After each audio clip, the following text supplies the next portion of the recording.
Hello, everybody.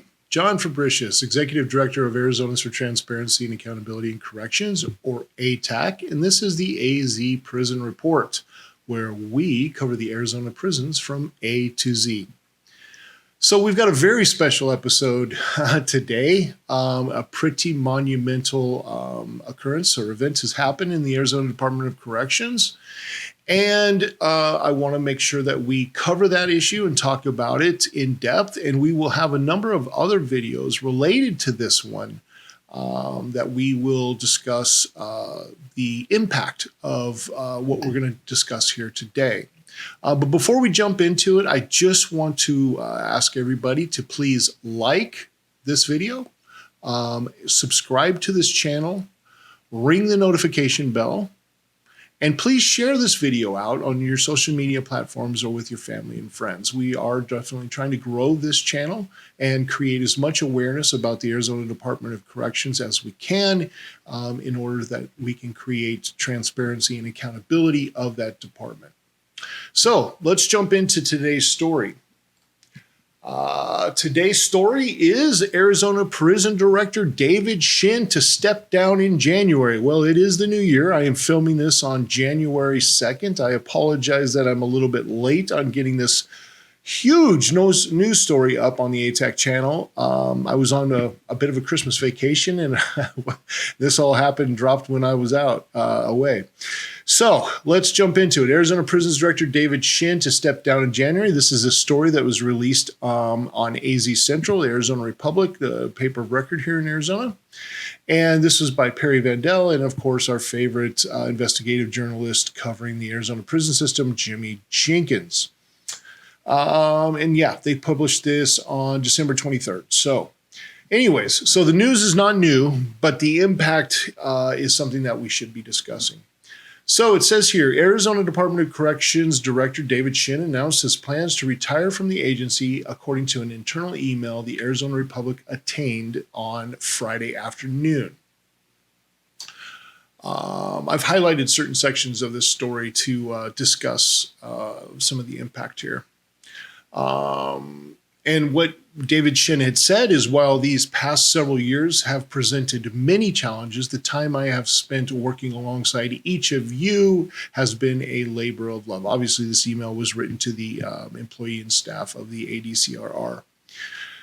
The opportunity to accomplish so much in such a short amount of time will always remain a tremendous source of pride in our department. I vividly recall watching the trying circumstances you worked prior to my arrival, which broke my heart and brought me into this challenging opportunity with an undying determination for us to succeed together. That is a nice public relations statement to the employees and staff of the Arizona Department of Corrections. And I'm sure that there are some people that landed well with. I think objectively, there's a lot of pushback we could have on that statement, but the man's leaving, so let's give him his day. All right. One thing I want to focus on is to remember why David Shinn came into the Arizona Department of Corrections, and that started with, of course, the Lewis Locke event, right? And the former director, Charles Ryan, retired rapidly after the release of this report, the report to governors on the effectiveness of locks at the Lewis prison. And this is a long, detailed research paper that was conducted. Governor Ducey commissioned these two former Chief Justices of the Arizona Supreme Court, Chief Justice Rebecca White Birch and Chief Justice Ruth V. McGregor, to go in and conduct an investigation of what was going on in the Arizona Department of Corrections related to the Lewis Locke event that had gotten out on the news with Dave Biscabine and ABC 15. This is a very detailed report. It goes in 39 or more pages with some very interesting stuff about management oversight and accountability, something that I think it's overlooked quite a bit is what they found in this report and what these justices found was going on in the Department of Corrections. Now, before we move on, let's take a moment to recognize that Governor Ducey, a Republican, who was in charge of in charge of the prison system. The Arizona Department of Corrections is an executive agency, meaning that it's a governor's agency, and so any errors or any problems inside the Arizona Department of Corrections are ultimately the problems of the governor. This is his department. He chooses the director. And it's an executive function, so it's his responsibility. And so Doug Ducey, being the obviously very intelligent politician that he was and businessman, was not going to get a couple of people to conduct this investigation that were going to really pull up the weeds. So it should be noted that both former Chief Justice Rebecca White Birch and former Chief Justice McGregor are both well-wizened members of the establishment here in Arizona. And the point I'm making on that is that even notwithstanding that this report does really expose some problems inside the Department of Corrections, however, I don't think it goes nearly far enough, and I think it's attributed to too many of the personalities and not the system itself that is ingrained in the Department of Corrections. Anyways, this was the genesis of David Shinn coming into the Arizona Department of Corrections, was Charles Ryan's rapid retirement after the release of this report. So, moving on. Here the reporters go into talking about Shinn's legacy. They don't go into a lot of the issues. There's so many that were going on, that are still going on in the Department of Corrections, that Jimmy Jenkins has released other stories that enumerate that. I think we did on our last episode of the AZ Prison Report, we did talk about that story where Jimmy Jenkins was reporting that the governor-elect, Katie Hobbs, has a significant, or I think she's sworn in today, once she gets sworn in today, she'll be Governor Hobbs, has a real issue with the Department of Corrections, that a number of problems, systemic, ingrained, fundamental problems in the Department of Corrections that has left the department on the brink of collapse. And those aren't my words. Those are the words of actual staff members that work in the Arizona Department of Corrections. We'll talk about that here in a minute. So here we go. So just very summary information of the problems that Director Shinn did not deal with or exacerbated or have left for others to deal with. And so it starts off with, however, Shinn's legacy as DOC's director contains a litany of controversies since Governor Ducey appointed him in 2019. Director Shinn inherited an ongoing prison health care settlement and became a new primary defendant in the underlying lawsuit involving a group of people in Arizona prisons who claimed their Eighth Amendment rights against cruel and unusual punishment were being violated. Now, this was originally Parsons versus Ryan, and then Mr. Parsons passed away. He was the lead plaintiff, and then Director Ryan, who was the primary named defendant in the original lawsuit, left the Department of Corrections, and so the name of the lawsuit changed to Jensen versus Shinn. So Parsons passed away, Ryan leaves, the next two people, Shinn comes in to replace Ryan, and Jensen was the next plaintiff on the matter, on the case. But this lawsuit, this is some 30,000 people in the Arizona Department of Corrections. And so this kind of says, like, almost leads you to believe that it's a small group. It was all prisoners in the Arizona Department of Corrections who are housed in state facilities. As many people know, the Arizona Department of Corrections is a state agency, a state executive agency, and we have 10 prison complexes throughout the state, although one of them is just about closed, Florence, so we'll be going to 9. But these 10 state prison complexes that are throughout the state. And then we have, I think, 6 or 7 private facilities that the Arizona Department of Corrections contracts with to also house the men and women in the Arizona Department. Well, men. There's no women in a private facility that I'm aware of. Yeah.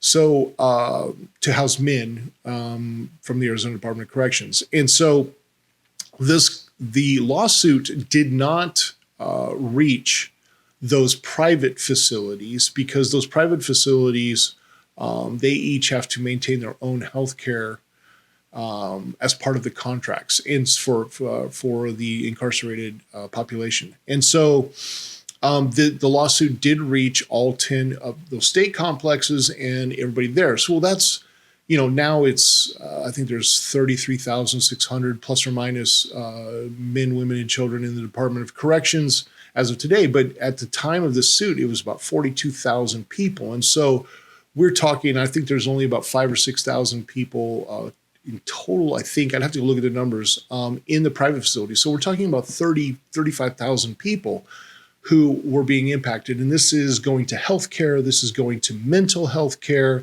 this was going to conditions of confinement and veterans, mistreatment of veterans, was the initial lawsuit. And provision of healthcare for veterans as well, I think is what it was. And this had been litigated for a number of years. The lawsuit was initially filed in 2010 or 11, I believe. And in 2014, the Department of Corrections requested a settlement. A settlement was entered between the plaintiff class and the Department of Corrections, which was subsequently not fulfilled by the Arizona Department of Corrections, and they received massive contempt sanctions 2 times, $1.2 million on the first one and $1.3 million on the first contempt sanction by U.S. District Court Judge Duncan, and then the second justice on this, Judge Roslyn Silver, ordered a second round of contempt sanctions of $1.1 million. So the Arizona taxpayers had to pay $2.4 million in contempt sanctions alone, much less legal fees and attorney's fees and all the costs related to this lawsuit on that. So by the time that Director Shinn had got it, the Department of Corrections had already violated the terms of the settlement agreement, and it was in bad shape. Subsequently, the United States District Court, undid the settlement agreement and forced this to go to trial, which is a remarkable thing. If you know anything about the United States District Court, the federal courts in relation to state prisons, and there's a laws out there called the Prison Litigation Reform Act that really narrows the scope of what a United States district judge can order. It puts really narrow limits on time frames and on scope of remedy and a number of issues, limits legal fees and all of that. And notwithstanding all that, the district court did set aside the settlement agreement and ordered the parties to go to trial. So a trial was held. And so Director Shinn was at that trial as a witness, as a fact witness, as a director of the Department of Corrections. And he testified. And David Fathy from the American Civil Liberties Union, ACLU, National Prison Project, was the lead attorney on this. Corrine Kendrick was also an attorney. There was a number of attorneys on this. But David Fathy did the examination of Director Shinn, and he did a masterful job of doing that examination. And at that trial, Director Shinn said, went so far as to say that those in Arizona prisons often have greater access to care than I do as a private citizen, despite repeated court sanctions totaling millions of dollars and weeks of testimony from prisoners to the contrary. This was a shocking statement. This shocked the conscience. The Director Shinn makes the Director of the Department of Correction makes $195,000 a year, full benefits. Anybody that works for the state will tell you the money's lousy, but the benefits are good. And I used to work for the state a long time ago, working for the Department of Economic Security, and that's true. They paid us like crap, but the benefits were really good. And so for the director making $195,000 a year in the outside that could walk into any hospital, the Mayo Clinic, any doctor's office, and get the care that he a la carte, and order up whatever type of medical care that he wanted. For him to make this statement under oath at trial as the director of the Department of Corrections was a shocking statement. And the court, Judge Silver, said as much. And this is a remarkable statement. As many of you know, I am a paralegal, and I worked for years in the Department of Corrections, helping other incarcerated men access the courts. I've, done thousands of grievances, and I've done, a couple of, I don't know.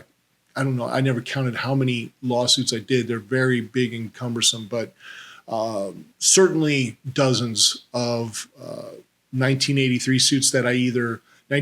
civil rights suits that I either assisted my fellow incarcerated men fully litigate or partially litigate or get through some sections, but certainly I was exposed to literally dozens and dozens of 1983 cases, civil rights matters, and a number of other things. And in that, I read a lot of court decisions related to what the Constitution requires prisons to provide inmates, incarcerated people, as far as healthcare. And you do see statements at times where the court will, kind of admonish a prison, under a prison operator or director under some really extenuating circumstances. But this language here was, again, stood out to me quite a bit. And remember, please, or if you don't know this, or if you do, remember that attorneys are wordsmiths. Attorneys and judges, this is what they do. Their commerce is language. Their whole world is making arguments and using words on paper and in court. And it's a huge focus. And if you go read any Supreme Court decisions, you'll see that the language that is used in these Supreme Court decisions and district court decisions is I like words. And so it's always a pleasure for me. But the point I'm trying to make is that lawyers and judges vary, especially judges handing down a major decision as big as this. They use their language extremely carefully. It's very precise, and it's usually very carefully worded. And so here's what Judge Silver said about David Shinn at that time. The claims that prisoners' access to care exceeds the access to care enjoyed by people in the community is completely detached from reality. This is a United States District Court in this first sentence saying that the director of the Department of Corrections in Arizona, David Shinn, was completely detached from reality. That is a massive statement. That is a huge statement. Silver went on, Judge Silver went on, given the overwhelming evidence and repeated instances of insufficient care leading to suffering and death, defendant Shinn could not possibly believe prisoners have the same access to care as people in the community. Judge Silver went on that Shinn's testimony was, and this is the big one, a blatant admission of his flagrant dereliction of responsibilities as a director of the Arizona prison system.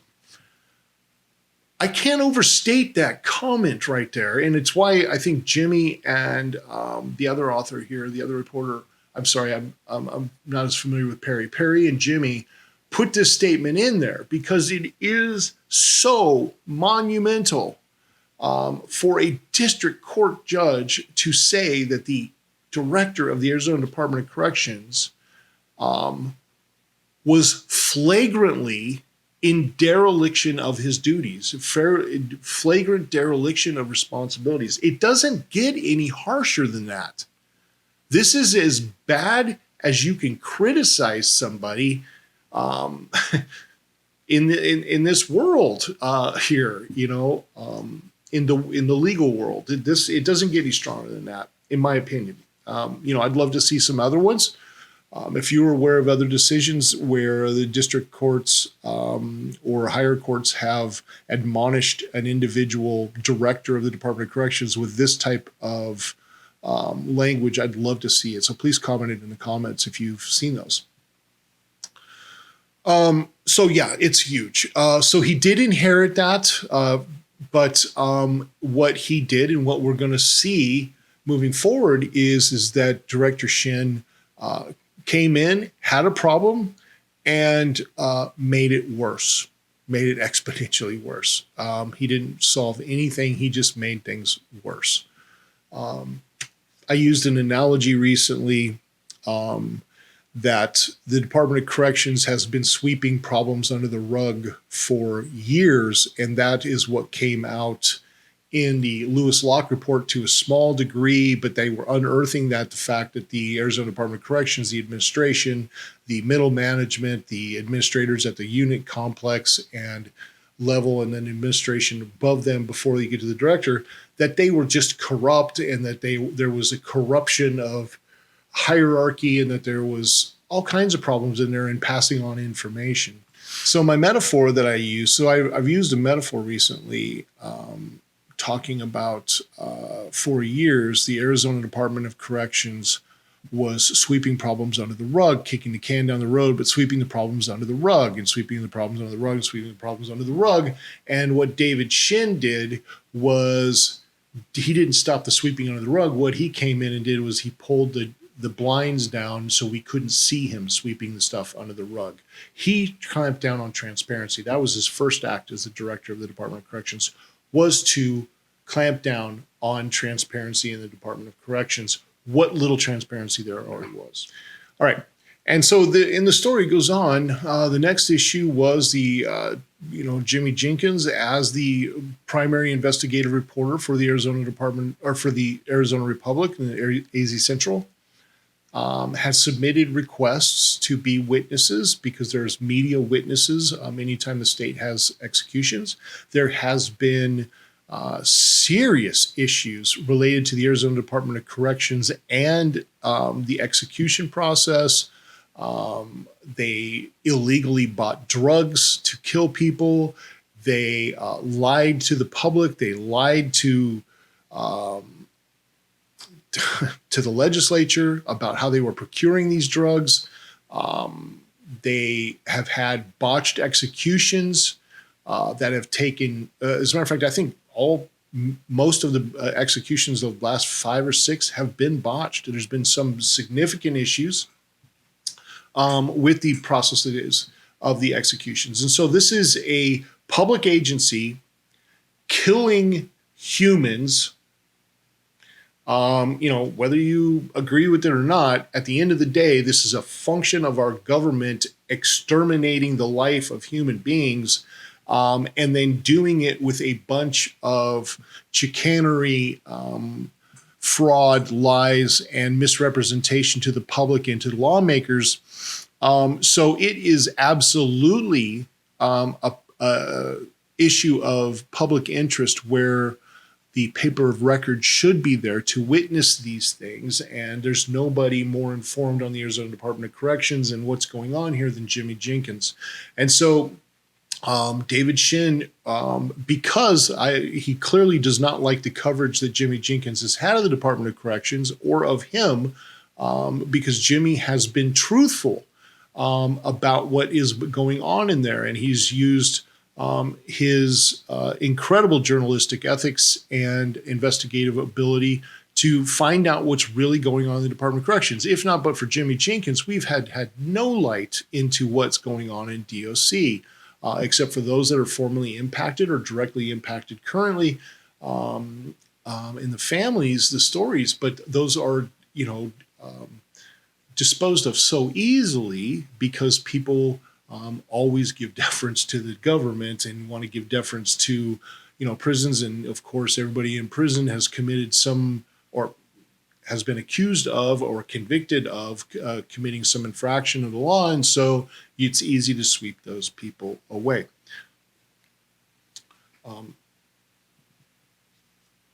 So under Director Shinn, going back to the story, under Shinn, the Department of Corrections denied the Republic access to serve as a media witness for executions, according to a demand letter from the Arizona Republic sent in May of 2022. Witnesses who were granted access were not permitted to see the entirety of the executions. This is problematic. We, as the public, have a right to know and to see absolutely what our government is doing, and that cannot be any more important than when the government is exterminating human life of American citizens.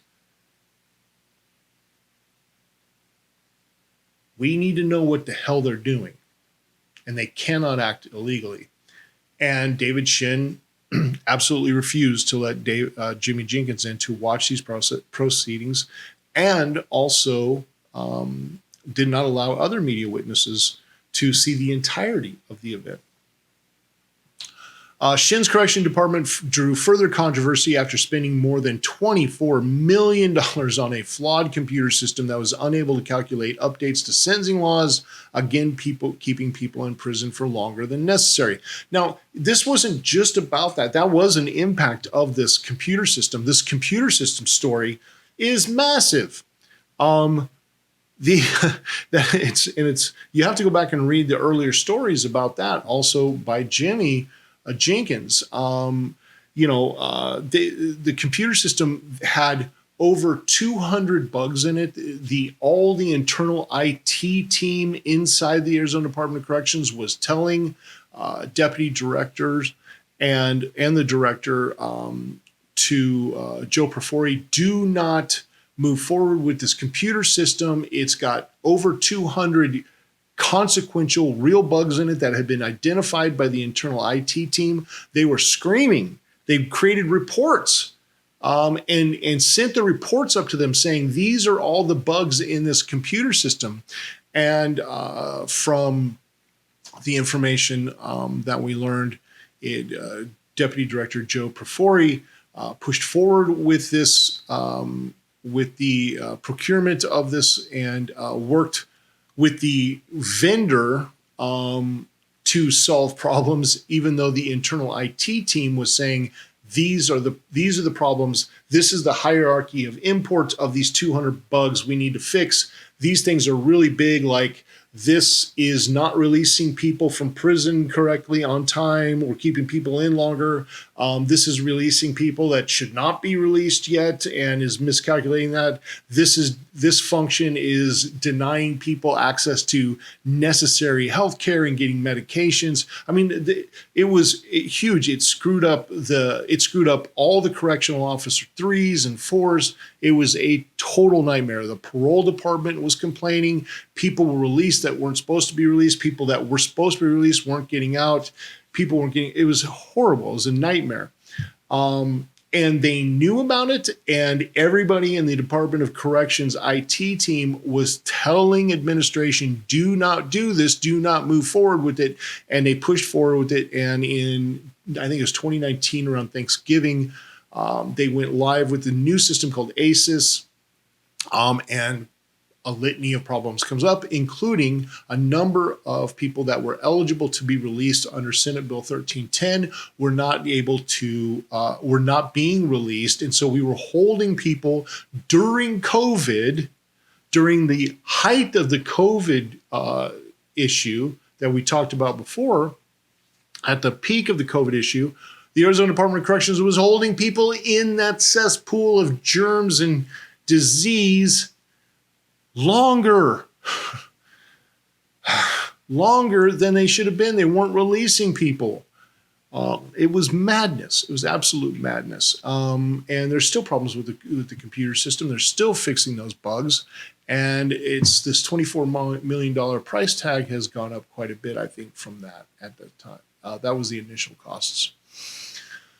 All right, scooting down. Another issue was 2 incarcerated men escaped from the state prison in Florence in January and remained on the loose for nearly 5 days.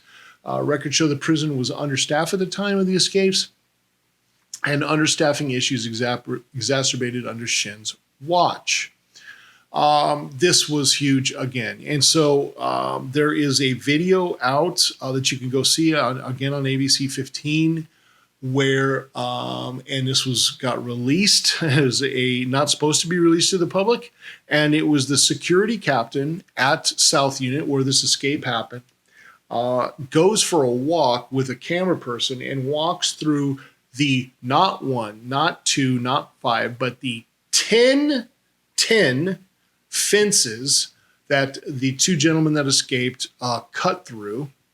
All of these fences are on video surveillance, constant video surveillance. There's motion detectors, there's seismic detectors related to these security points. There's security issues related to the actual tools that they were able to access to get out. All of it was disregarded by staff. And sure enough, after this escape, whistleblowers send out information that show that the staffing was at like 40%, of under critical level. They're already at low levels, and so they have this critical bar, and they were below that. And so there just wasn't anybody. You can have all the cameras and seismic detectors and alarms you want, but if there's nobody watching them or manning them, it doesn't matter. And the escape here illustrates this is such an illustrative incident because it shows how much disarray the Department of Corrections is in relative to security, which we'll talk about here again in a minute, and the understaffing levels and what's going on there. And this particular thing, these guys had no plan. These 2 gentlemen that escaped, they literally put paint on their pants, walked out, and not only cut 10 through 10 fences and beat all the security and all that, they got outside the fence. They didn't even have a plan. They didn't have a car. They just started walking down the road in Florence. The whole complex, Florence complex is massive. To get off of South Unit Complex and to walk out into the town of Florence down Butte Avenue, look it up on the Google. And Butte Avenue, that's all Warden's Row. This is madness. This escape is madness on every level. And these guys just walked around for 4 or 5 days and then got caught in Eloy, I think it was, or some town right around there, Florence. No plan, but were able to defeat every security system inside the Arizona Department of Corrections. So now we're going to get talking about the staffing. So when David Shinn was appointed in the fall of 2019, there were 1,136 correctional officer vacancies, 1,136 correctional officer vacancies.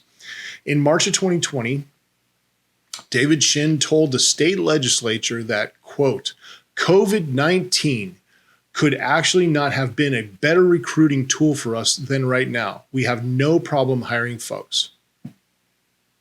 That was a blatant lie. Just a blatant lie. This goes to show you that David Shinn never had any respect for the law, the rule of law. He has no respect for lawmakers. He was, in my opinion, a tool that Doug Ducey brought in to quash the problems in the Arizona Department of Corrections so they quit upsetting his administration. They didn't want solution to the problems. They just wanted people to stop talking about the problems. And that's obvious right here. The COVID-19, people were freaking out when this was going out. Clearly, we didn't have a lot of information. Of course, custodial environments are the absolute worst during a pandemic for the aerosol spread of disease. There's nothing worse than a prison. It's dirty, filthy. They don't give you cleaning supplies. They didn't give them masks. They didn't give them anything. When they did give them masks, they gave them useless cloth masks that Dr. Fauci said don't work. And it was just horrible. And so staff revolted, the incarcerated revolted, the families revolted. And he went to the legislature and said it's the best recruiting tool that they could have had. And then, of course, the numbers belie his statement and show that he was just being disingenuous with the legislature. So 2 years later, in July of 2020, Shinn reported to state lawmakers that the number of officer vacancies had increased by 66% under his leadership to 1,891 vacancies. So Shinn, with his big giant COVID magnet of staff coming into the Department of Corrections, increased the staff vacancies by 66%, went from 1,136 to 1,891. I'm no math whiz, but that seems like an additional 700 PEEP staff members leaving. And according to Department of Corrections, as of December 2nd, so that's about a month ago, that number is at 1,931 for a grand total of, just right about 800, 795, something like that, additional vacancies. That's not good leadership. And this is after they gave the Department of Corrections correctional staff a raise. Still couldn't keep them. Chronically low staffing was one of the issues cited by whistleblowers who told the Republic in August that the Lewis prison was on the brink of collapse. And I talked about this in the prior video. I went into Lewis Complex about a year ago after spending 15 years in the Department of Corrections. I was out and I went into the Department of Corrections just a little over a year ago with a music group, with a religious music group. I went in to play guitar to support a friend of mine. And I like to bring back things to, those that are incarcerated. We went to Lewis Complex. We went to Steiner Unit. And what I witnessed after 15 years in the Department of Corrections and being the music guy in the Department of Corrections for years, being the guy that ran band rooms and was assigned to run band rooms and handle musical equipment and all those kind of stuff, and having to deal with security, what I witnessed going into and out of both the Lewis Complex and then into the Steiner Unit and then leaving the Steiner Unit and leaving the complex, I had never seen such dereliction of duty as far as security staff goes.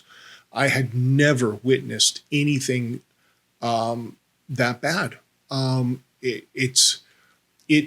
If we wanted to in that group, we could have taken over the Lewis Complex prison with, and we could have had, hundreds of people escape. They just absolutely, completely failed on every security measure going in and going out of the facilities.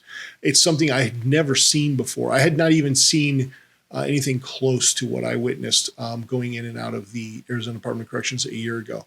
And then a year later, this 3 staff whistleblowers come to the Arizona Republican, Jimmy Jenkins, and say that it's on the brink of collapse. And it truly is. And I don't think that's limited only to the Lewis Complex. It remains unclear who Governor Hobbs will appoint to navigate the Corrections Department out from under the mountain of controversies that plague it, though campaign spokesperson Joe Wolf acknowledged it need reform. Absolutely.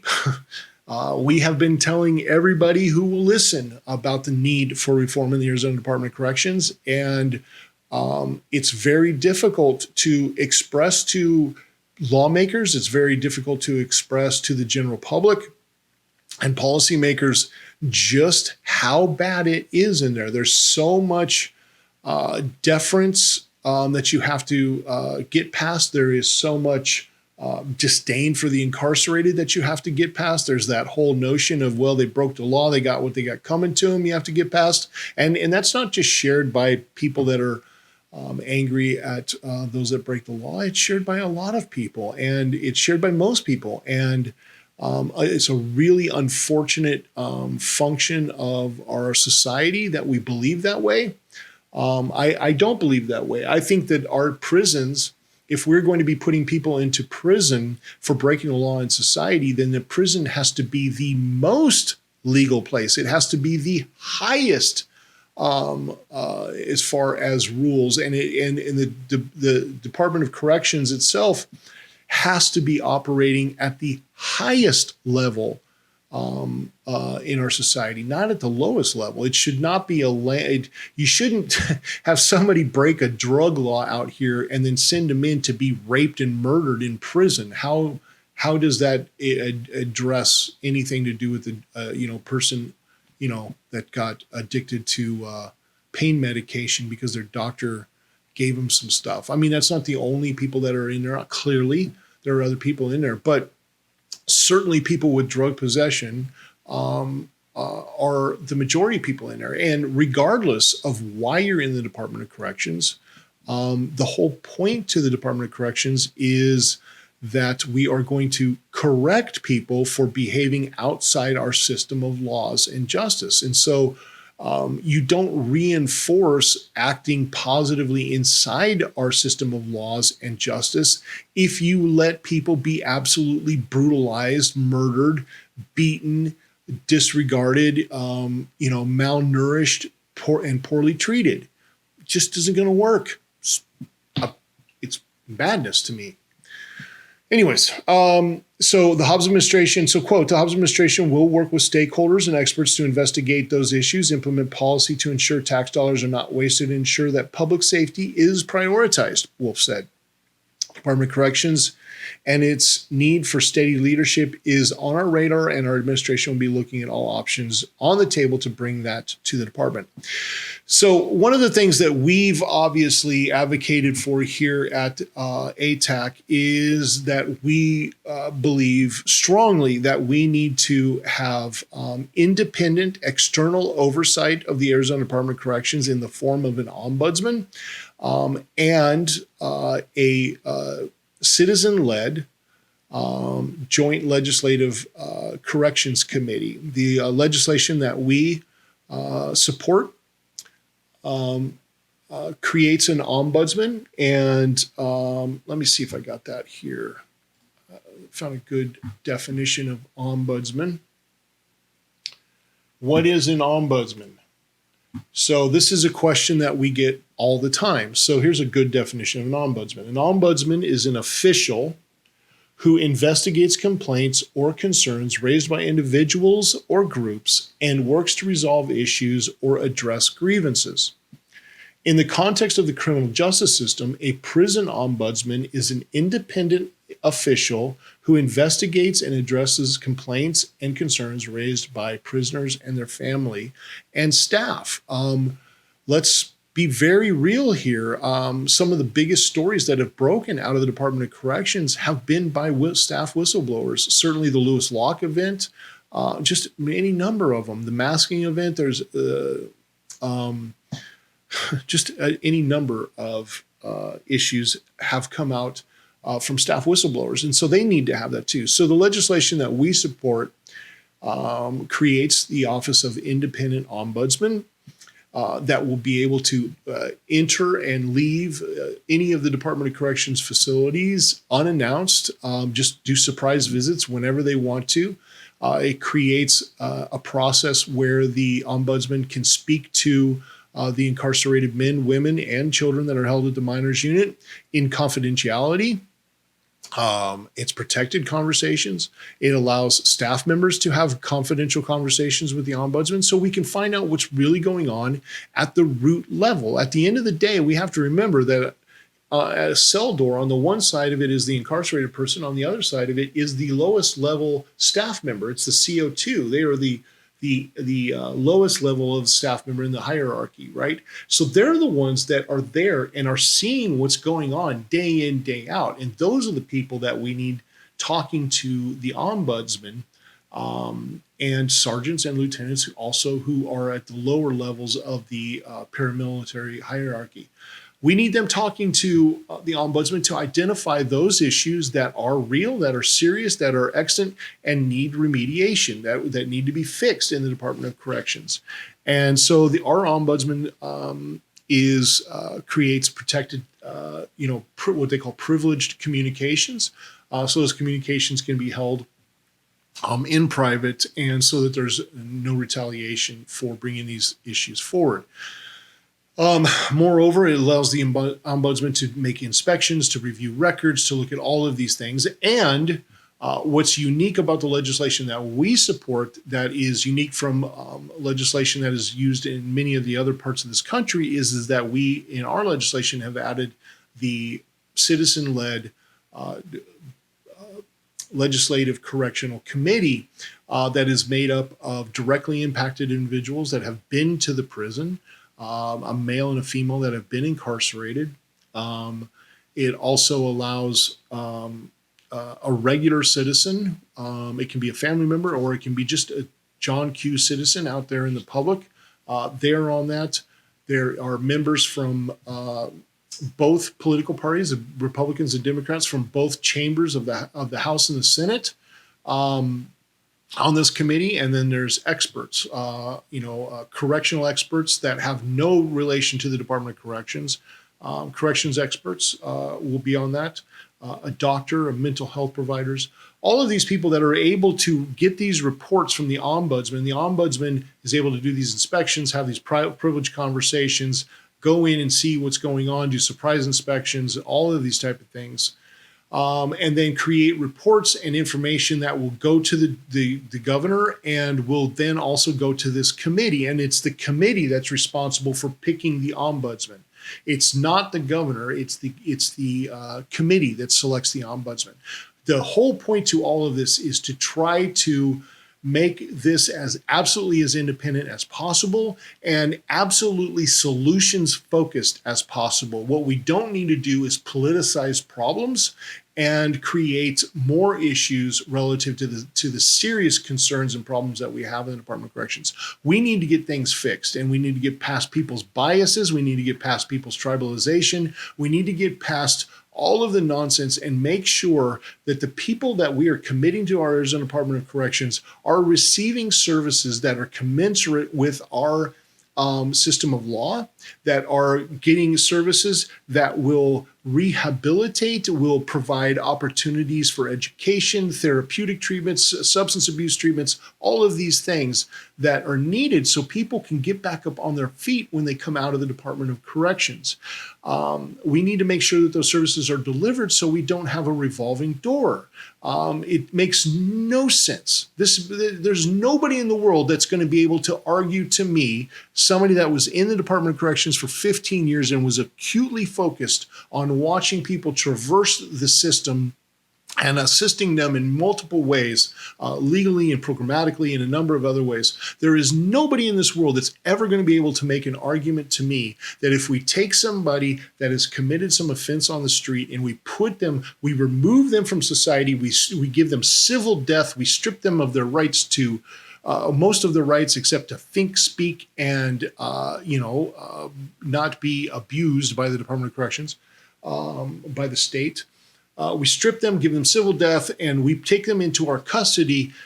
There's nobody that's going to tell me that putting them on the assembly line, forcing them to go into labor situations, going to work for people at pennies for pennies, and then brutalizing them, giving them rat-infested food, letting them get beat up, not giving them any therapeutic programs, not giving them treatment, not giving them education.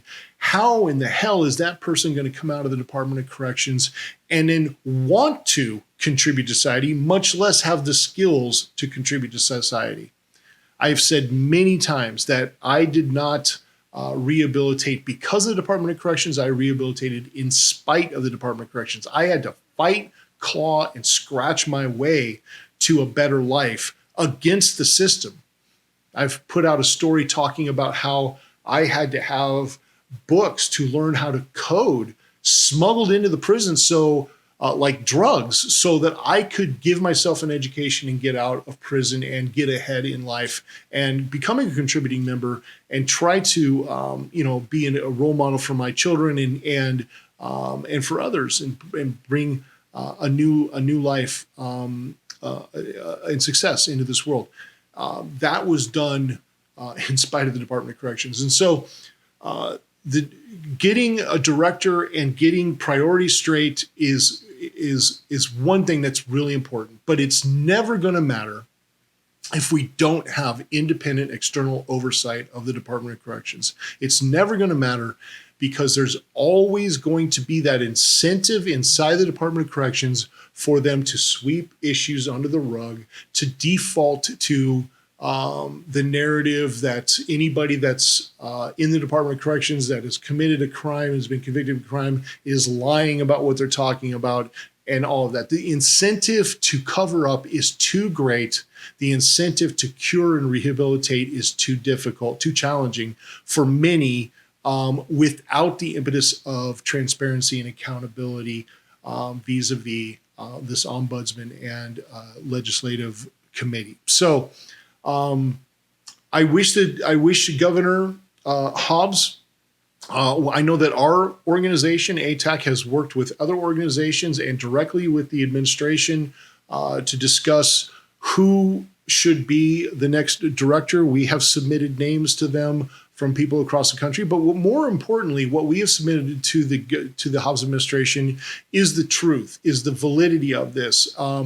We didn't come into this sycophantically. We came into this informationally, right? We came in this to make sure that the real issues that are going on in the Department of Corrections, that this administration knows about them and this administration understands that to disregard these serious issues is to ensure that administration will be consumed with issues related to the prison, that the Arizona prison system is in such a state of disarray that it can no longer be ignored, it can no longer be disregarded, and it must be addressed immediately and substantively, comprehensively. That's what we have communicated through a number of vehicles. I do know that the governor has received a number of names of people, and some of them appear to be good candidates, reformers that want to come in. But again, I'm old enough and was in prison at the time that we had Dora Schwiro, a reformer, come in that was appointed by Governor Janet Napolitano in 2004. And she was there from 2004 to 2010, Dora Schwiro was. And her directorship never got off the ground. She never got her reforms passed through. There was no staff buy-in from it. There was no buy-in from the incarcerated men and women in the Department of Corrections. And basically she left after 6 years with really accomplishing nothing. And in the interim period, we had the largest standoff in U.S. history at the Lewis Complex, when Ricky Wassenauer got the spatula and opened up the door to the gun tower, and they went in and seized the gun tower, and all kinds of mayhem and horrible things occurred from that. That happened on Dora Schwiro's watch right after she became the director, and her acts and omissions relative to that event and her changes that she was trying to implement in the Department of Corrections and the way that she came in the Department of Corrections, all of it fell flat. And so nobody ever had any buy-in, and she was ostracized from day one in the Department of Corrections by staff, by her own correctional administration. So just getting a new director is not enough. There needs to be substantive, comprehensive change. There has to be a good approach. There has to be people at the table, stakeholders at the table that will that know what they're talking about first and foremost, that aren't looking at this synthetically or from 30,000 feet, that actually know what count time is, who understand what it means to be incarcerated, or means somebody that's actually been in prison for more than 5 minutes or drive by it on the freeway. we need those people in here with direct knowledge and information of the Department of Corrections. And we need to bring the best and the brightest minds together, because we have a serious problem with the Department of Corrections. It's going to manifest in death, disease, and disorder, and in an exacerbated term. And so we must get this department under control, or we're going to be spending another $1.5 billion for higher recidivism rates, death, carnage, and miscreants running around. So, and by that I mean the staff, the administration. So we need to have real substantive change, and we need to affect that now. And the nods that the Hobbs administration has done are good. They are listening. And they do seem to be understanding the serious nature of the issues related to the Department of Corrections. And, we'll keep holding out hope that we move in a good direction. I think that first and foremost, what we have to do is get independent, regardless of the new director. We need to establish independent, comprehensive, external oversight of the Arizona Department of Corrections. We need this to be in two bodies, two of the pillars of law, meaning the executive and the legislative, so that one or the other doesn't defeat the system. And we need to get this implemented, and we need to get it reporting, and we need to start resolving these issues. We're going to need to do this now, or we're going to spend 10 times the amount of money fixing the problems that could have been fixed at this stage.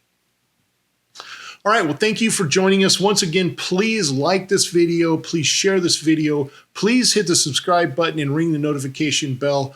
We need your support. We're going to be releasing more of these videos talking about this, about the Department of Corrections comprehensively, the upcoming legislative session. I think in one of our next episodes, we'll be talking to J. Alexandria Hunt Garcia, another person I work with here at ATAC, who was at the female unit in Perryville. And we're going to kind of go through and talk about some of the issues a little bit further moving forward for the new director of the Department of Corrections. So we thank you very much. We hope to see you soon. Bye-bye.